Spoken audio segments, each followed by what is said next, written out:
The first time I realized I'd crossed into a different kind of fight. It wasn't when Madison Crowe screamed at me. It wasn't when the neighbors stared like I'd committed a crime. It was when the ground started vibrating under my bare feet, and I looked out at Pine Hollow Lake and saw a jackhammer chewing into fresh concrete that never should have been there. And Madison HOA president and self-appointed queen of Silver Heron Point was standing on my shoreline, clutching a bright red stop work order like it was a dead animal, while Inspector Nolan Briggs read violations out loud in front of a crowd that had been calling me selfish all week. You know what I mean. That moment when everybody suddenly pretends they always cared about the rules, right after the rules show up wearing a badge. My name's Luke Barrett, and I moved to this lake for quiet, for coffee at sunrise, for the kind of stillness that makes you breathe slower, not for a power struggle with an HOA that treated property lines like suggestions. I'm not the guy who enjoys confrontation. I'm the guy who fixes a loose dock board before it squeaks, who waves once and keeps walking, who keeps his porch light warm because the dark out here feels like it belongs to the trees, not the street lamps. But I also happen to be the guy who spent a big chunk of his life doing boundary work, surveying recovering monuments, drawing lines that other people only notice when they want to cross them. And that little detail is the one Madison never bothered to learn, because Madison didn't look at me and see a person, she saw a cabin that didn't match her brochure. Silver Heron Point is one of those developments that sells a lifestyle, not just houses matching mailboxes, perfect mulch lines, neighbors who talk about equity, like it's a hobby, the kind of place where a trash can left out too long becomes an emergency. My cabin sits on the edge of it like a stubborn knot in a clean board, older than the HOA, older than the charter, older than Madison's rules. And that's what made me an easy target, because outsiders are convenient villains. Madison moved in like a storm, wearing a blazer you've met. The type clipboard always in hand, smile always ready, voice always sweet until you disagree, and then it turns sharp like broken glass. She didn't suggest things. She announced them. We're implementing. We're enforcing. We've decided. And before I knew it, she'd climbed right into the top chair of the HOA like she'd been born sitting there. Her pet project was a lakeside promenade, a paved walking path with benches and little tasteful lights. The kind of amenity that makes people feel important. She called it community access. The neighbors called it value.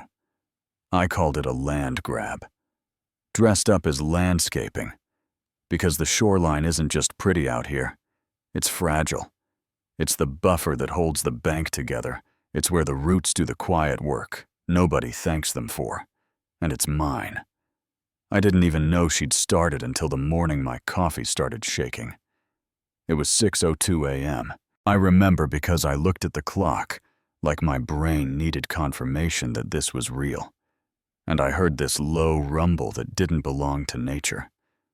Then I saw the yellow excavator rising over the brush, like a mechanical dinosaur diesel breath in the cold air.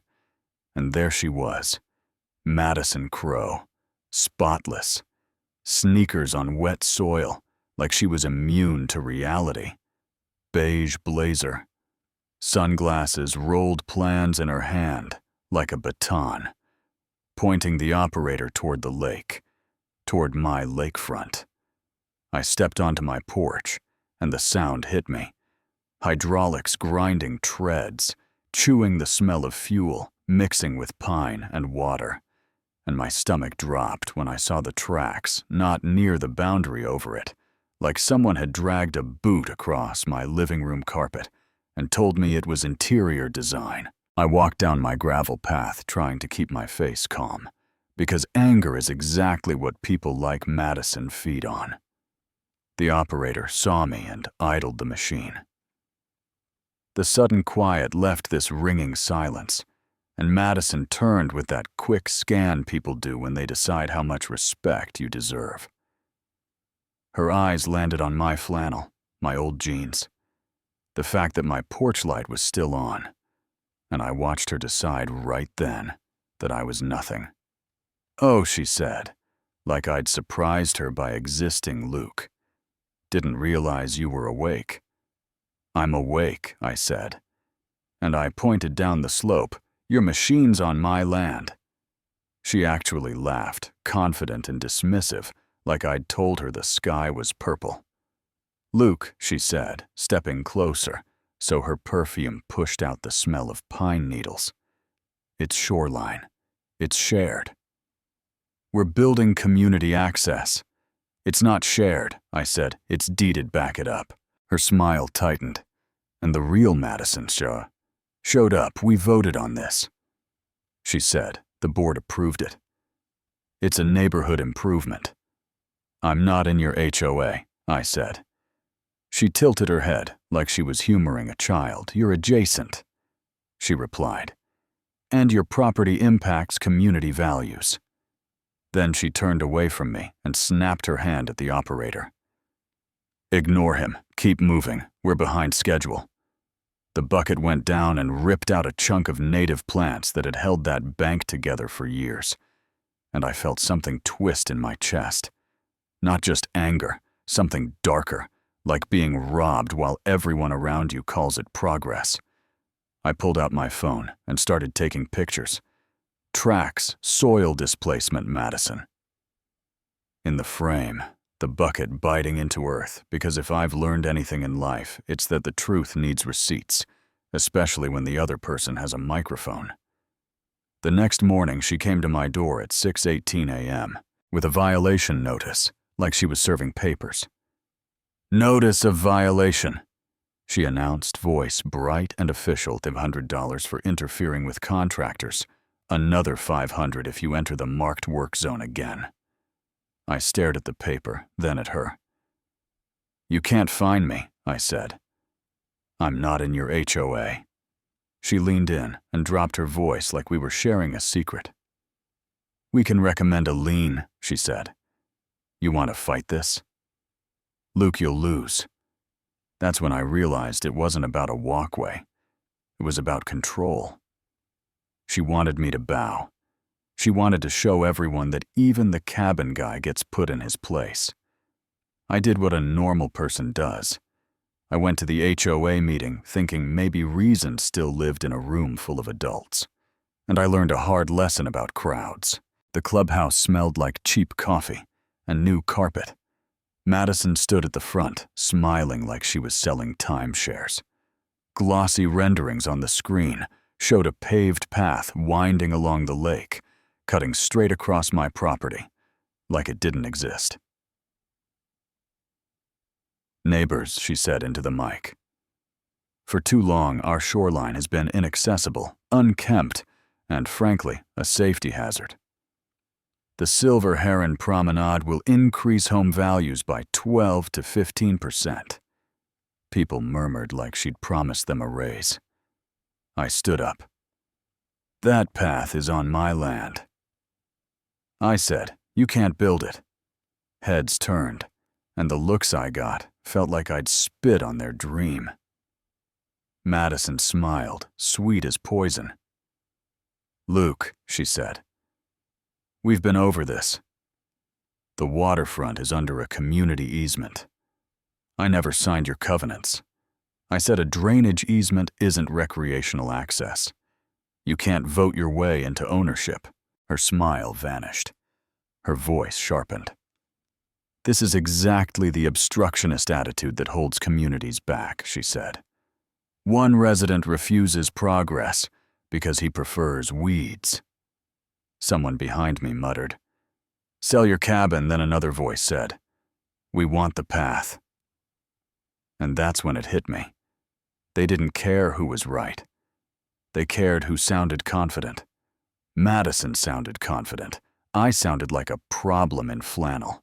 I left feeling small, misjudged, like I'd thrown facts into a wind tunnel. Then Madison did the one thing that turned it from annoying to unforgivable. She poured concrete. 3 days later, at 7:11 a.m., 2 concrete trucks backed down the access road, reverse alarms beeping like heart monitors. Madison was out there in a spotless hard hat, waving her arms like a movie director. The chute swung over the trench, and gray slurry started flowing. And I watched from my window with my hands clenched so tight my knuckles hurt. And then, instead of rage, something colder settled in. Calm. Focused calm. Because dirt can be fixed, concrete is a confession. I didn't run outside screaming. I didn't throw myself in front of anything. I let it happen, and I documented everything. Times license plates faces, whether the exact moment the pour crossed the line I knew was mine. That night, I went into my basement and opened a storage cabinet I hadn't touched in years, and this is where the story takes a turn. Madison never saw coming. I pulled out my old survey gear tripod prism locator field notebook, the tools of a life I'd stepped away from because I wanted peace, and I realized peace isn't something you get by being quiet. Peace is something you defend when it's threatened. At 2:47 a.m., I went out with a headlamp, and a red filter moved like a thief on my own land. The neighborhood was quiet, except for a pool pump and the occasional click of a motion light. I found the old control point I remembered set my tripod, leveled the instrument and started the work. The locator chirped, nothing, then chirped again, sharper. I got down in the mud and dug with my hands until my fingers hit metal.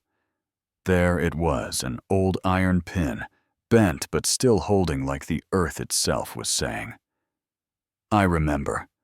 I shot points, corner to trench, trench to concrete, edge, concrete to oak, everything logged, everything backed up. And then I noticed something worse. The trench was deep. The fill was pushed into an area that should have been protected. No silt fence, no erosion control. Runoff headed straight into the lake. Madison hadn't just trespassed. She'd stepped into environmental compliance. And those people don't care about HOA meetings. The next morning, I called Grant Mercer, a land use attorney who doesn't waste words. He answered on the second ring, Grant. I said I've got an HOA encroachment on Lakefront documented survey points and likely permitting violations. He paused. Did they build anything permanent? They poured concrete. I could hear him smile through the phone. Good, he said. Now it's expensive. He drafted a cease and desist that wasn't polite. It was a Hammer Statutes Platts environmental regs, and he had it served to Madison and the HOA management office. And Madison did exactly what people like Madison always do when reality taps them on the shoulder. She doubled down. Another notice appeared on my door. The orange safety fence crept farther onto my land. She told neighbors. I was sabotaging the community. And one afternoon, she walked past my driveway and called out loud enough for anyone nearby to hear. Some people just can't stand progress, can they? I didn't answer. I just kept building my case piece by piece, because this wasn't an argument anymore. It was a file. Then came the morning the county truck arrived. No sirens, no drama, just a white truck with a seal and the slow crunch of tires on gravel. Inspector Nolan Briggs stepped out, scanning the shoreline, like he already knew he wasn't going to like what he saw. Madison was there, instantly, like she'd been waiting behind a curtain. "Good morning," she chirped, stepping into his path. This is just a neighbor dispute. He's confused about the boundary. I walked down in boots with a tube of documents and a folder thick enough to stop a bullet. "Inspector Briggs," I said. "I'm Luke Barrett. Here's the boundary reestablishment and as-built measurements showing the encroachment." Briggs flipped through my paperwork, and his face changed. Not dramatic, just that subtle shift when someone recognizes real work. He looked up at me. "Barrett," he said slowly. "You used to do survey work, didn't you?" "I did," I said. Madison scoffed. "He's retired. He lives in a cabin. He's blocking community improvement."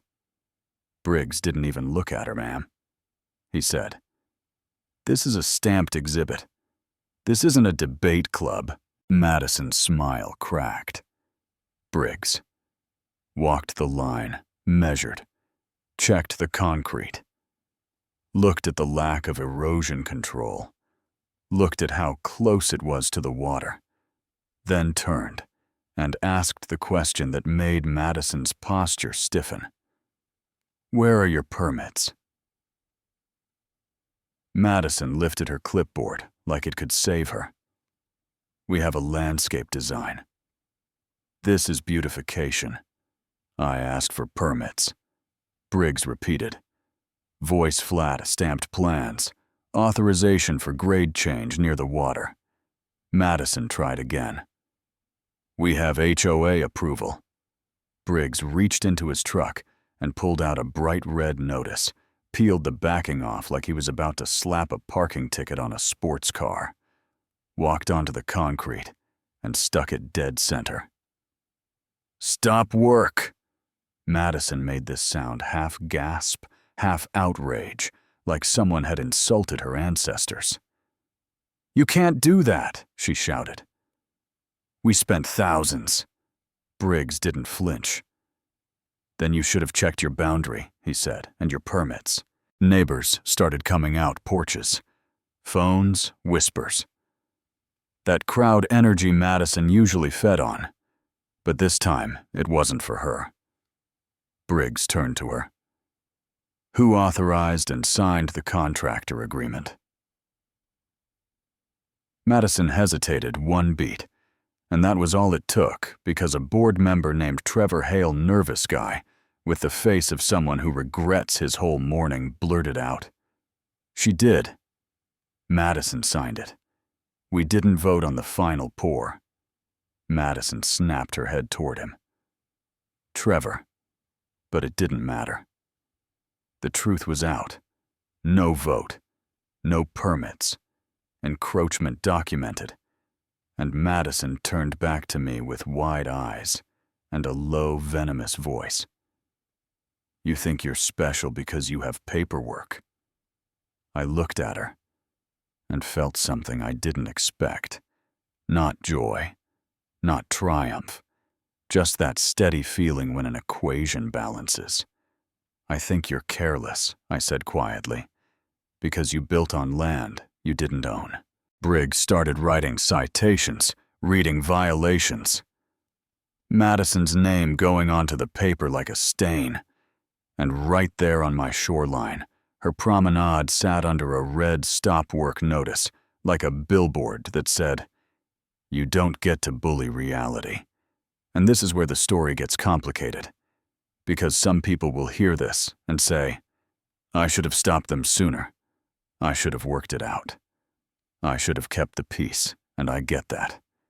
I do, but tell me something. What point does keeping the peace just mean? Teaching a bully that intimidation works. Because Madison didn't come to me like a neighbor, she came like an enforcer. She fined me, threatened liens, humiliated me in front of a room full of people who wanted a pretty path more than they wanted truth. She treated my property like it was an obstacle to her reputation, and I'm not obligated to make someone comfortable while they take from me. The satisfying part, if you're wondering, is that the jackhammer didn't stop the concrete, didn't get a ribbon cutting the walkway, didn't become her legacy. It became her receipt. And every crack that spread across that slab felt like the neighborhood waking up from a delusion. because suddenly the same people who called me selfish started asking, "Wait, can the HOA do that to my yard too?" Funny how fast principles show up when the threat spreads, right?